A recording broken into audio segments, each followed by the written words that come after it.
नमस्कार, मी राहुल कुलकर्णी.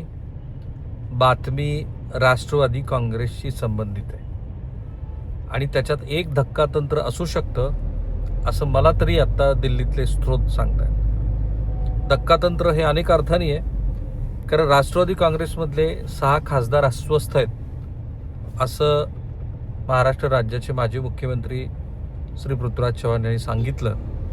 जी पब्लिक डोमेनमध्ये बाब आहे, त्याच्यानंतर बजरंग सोनवणे यांनी खरं तर काँग्रेस पक्षाचं तुम्ही तुमचं पहा असं म्हणण्याची गरज नव्हती. या बातम्या जुन्याच आहेत. ज्या दिवशी उद्धव ठाकरे यांचा पक्ष फुटला त्याच दिवशी आम्ही म्हटलं होतं की आता नंबर राष्ट्रवादी काँग्रेसचा. जुळवणी सुरू आहे, केंद्राला त्याची गरज आहे आणि म्हणून हे जे अस्वस्थ असलेले खासदार आहेत आणि काही आमदारसुद्धा, त्यांना पक्षबदल हवा आहे. तो पक्षबदल होत असताना अजित पवारांच्या राष्ट्रवादी काँग्रेसमध्ये पण बराच गुंता आहे. तो श्री प्रफुल्ल पटेल, श्री सुनील तटकरे यांच्या संदर्भातला. कारण या दोघांचं राजकीय महत्त्व हळूहळू पक्षामध्ये कमी होत चाललंय ते दिसतंच आहे. भलेही सुनील तटकरे हे स्वतःच्या चिरंजीवासाठी आणि श्री प्रफुल्ल पटेल हे आपल्या जवळच्या माणसासाठी राज्यसभेची जागा सेक्युअर करू शकले, तरीसुद्धा आपलं आत्ताचं त्यांचं अस्तित्व हे पूर्वी अजित पवार असताना ज्या पद्धतीचं होतं ते तसं नाही आहे. कारण पार्थ पवारांनी पूर्णपणे आपल्या पक्षाचा जो काही वारू आहे तो आपल्या हातात घ्यायचं ठरवलं आहे. आता जे धक्कातंत्र आहे ते महाराष्ट्राला पहिल्यांदा कळणार आहे. त्यामुळे तुम्ही हा व्हिडिओ शेवटपर्यंत पहा, चॅनल सबस्क्राईब करा, बेल ऐकन दाबा. सो पृथ्वीराज चव्हाण हे असं म्हणाले की राष्ट्रवादी काँग्रेसमधले 5 ते 6 खासदार हे अस्वस्थ आहेत. खरं म्हणजे महाराष्ट्राच्या राजकारणात सध्या अस्वस्थ पर्वत सुरू आहे. त्याच्यामध्ये श्री देवेंद्र फडणवीस हे दिल्लीला जाणार, इथपासून ते मग चंद्रशेखर बावनकुळे हे मुख्यमंत्री होतील की आणखी कोणी मुख्यमंत्री होईल याची पण चर्चा सुरू आहे. आणि ह्या चर्चेमध्ये मुख्यमंत्री म्हणून फडणवीस यांना केवळ वर्षभरासाठी ते म्हणाले होते की मी उपमुख्यमंत्री होतो, आता मुख्यमंत्रीचा कालावधी मला मिळायला हवा.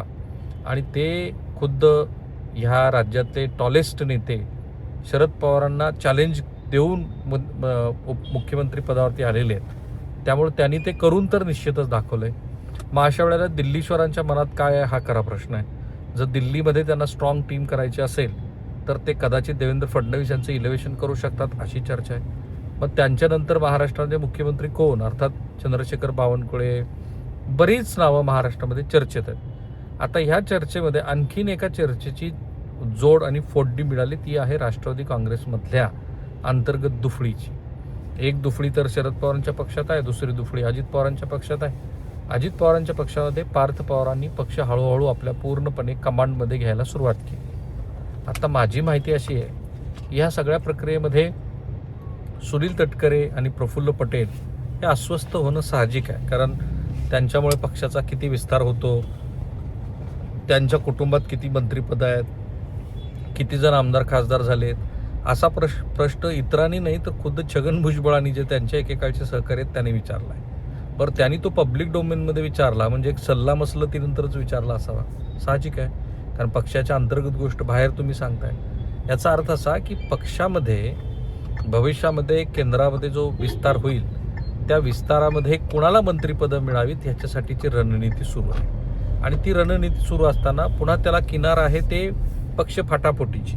साधारणपणे रचना काय होती मी ते सांगणारच आहे तुम्हाला की मोठं धक्कातंत्र कुठलं एनसीपीतलं, पण हे लक्षात घ्या साधारण रचना काय होती.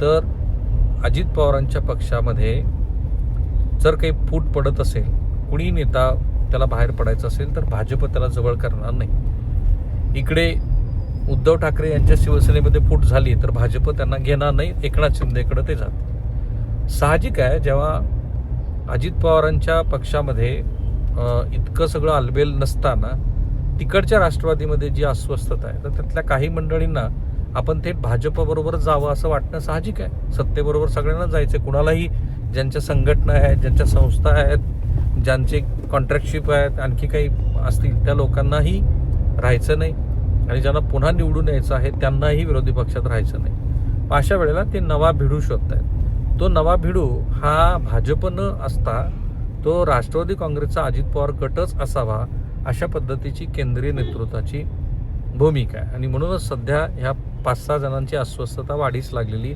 असू शकते.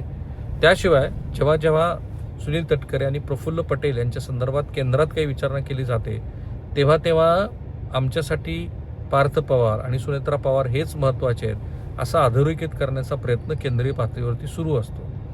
मग हे मी सांगत असताना जर काही राष्ट्रवादी काँग्रेसमध्ये झालं तर ते पार्थ पवार आणि सुनेत्रा पवार यांना वगळून होईल अशा ज्या बातम्या आल्या त्या खऱ्या की खोट्या? त्याही खऱ्या आहेत.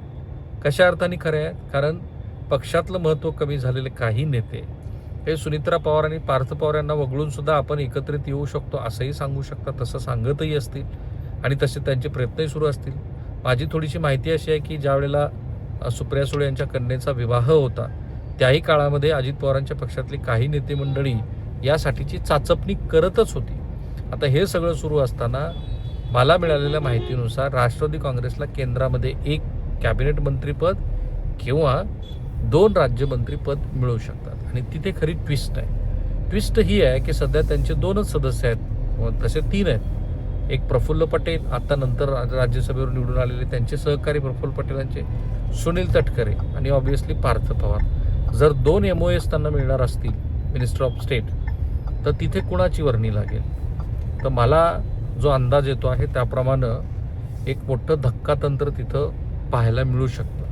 त्या धक्कातंत्रामध्ये सध्याच्या खासदारापैकी कोणाला तरी तिसऱ्यालाच तिथे संधी मिळेल आणि ती संधीच राष्ट्रवादी काँग्रेसमध्ये धक्कातंत्र असेल. ते धक्कातंत्र कदाचित हे जे 5-6 अस्वस्थ असलेले खासदार आहेत त्यापैकी एकाला कोणाला तरी मंत्रीपद देऊन ते धक्कातंत्र साधलं जाईल आणि त्या धक्कातंत्रातनं हा विचार केला जाईल की पक्षाच्या विस्तारासाठी काय महत्त्वाचं. तशीच पावलं सध्या केंद्रामध्ये राष्ट्रवादी काँग्रेसच्या अजित पवार गटाची पडतायत असं दिसतंय. आता हे सगळं सांगितल्यानंतर पुन्हा मी माझ्या मूळ मुद्द्याकडे येतो की ही बातमी खरी का खोटी? बातमी खरीच आहे हे मी पुन्हा सांगतो, कारण बातमी खरी असल्याशिवाय इतके रिपल्स बाहेर नसते आले. आणि हेही खरं आहे की महाराष्ट्राच्या राजकारणात हे पुढचे दिवस काही फार महत्त्वाचे आहेत. त्या पुढच्या काही महत्त्वाच्या दिवसामध्ये काय काय घडामोडी घडतात त्याच्यावर महाराष्ट्राचं राहिलेलं उर्वरित राजकारण या टर्ममधलं अवलंबून आहे. एकनाथ शिंदे हे मुख्यमंत्रीपदासाठी प्रचंड प्रयत्न करतायत, ते मुख्यमंत्री होऊ नयेत म्हणून भाजपमध्ये प्रयत्न सुरू आहेत. भाजपमध्ये पण देवेंद्र फडणवीस हे केंद्रामध्ये जावेत अशी इच्छा असलेले काही लोक आहेत. साहजिक आहे, प्रत्येकाला महत्त्वाकांक्षा असते. देवेंद्र फडणवीस यांनी मधल्या काळामध्ये केलेल्या उत्तम कामाच्या आधारावरती, त्यांच्या इन्फ्राच्या वगैरे त्या कामाच्या आधारावरती त्यांनाही राज्यामध्ये राहायचं आहे. आणि असंही असू शकतं ना की महाराष्ट्रामध्ये एखादा नेता गेलाय केंद्रात आणि त्याला त्याच्या शिवराज सिंग चौहानसारखी अवस्था झाली की किंवा अगदी नितीन गडकरीसारखी, असंही होऊन चालणार नाही. सो ह्या सगळ्या खेळामध्ये महाराष्ट्राचं राजकारण पुन्हा एकदा दोलायमान झाले. पुढचे 4 दिवस अतिशय महत्त्वाचे आहेत आणि धक्कातंत्राचे. पाहत राहा आमचं चॅनल आणि सबस्क्राईब करा. थांबूया आपण. थँक्यू.